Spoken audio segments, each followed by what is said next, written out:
तर मित्रांनो नमस्कार. तुम्हाला तर माहिती आहे माझा हात फ्रॅक्चर झालाय म्हणून. आणि व्हिडिओ म्हणजे एडिटिंग करायला या हाताने जमतच नाही. लई लई वैताग होतोय नाही का एडिटिंग करायला म्हणजे जमतच नाही जास्त काय फास्ट. थोडं एडिट करून करतो मी. आणि आज म्हणजे व्हिडिओ काढले तरी रेडीच व्हिडिओ, पण एडिट करायलाच वेळच नाही का. तर मित्रांनो आज म्हणजे जसा हाताचा ह्या प्रॉब्लेम झाला तेव्हापासून एवढा एवढा वैताग झालाय नाही का. आणि माझा मोठा भाऊ आहे तो गाडीवर राहतोय ना, तो गाडीची सगळी कामं तोच बघतोय ना, घरातली जास्त कामं तोच बघतो, मी फक्त दुकान सांभाळतोय.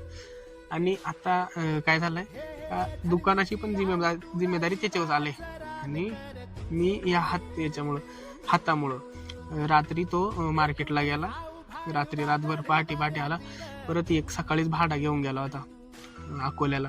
तिकडून आला आणि दुकानाजवळ थांबला. मी दुकानापर्यंत मग थांबेलो होतो, मी काय काम नाही केलं, थांबेलो होतो. मग तो दुकानावर गेला आणि मी गाडी घेऊन ते रोप उतरायला गेलो कांद्याचा.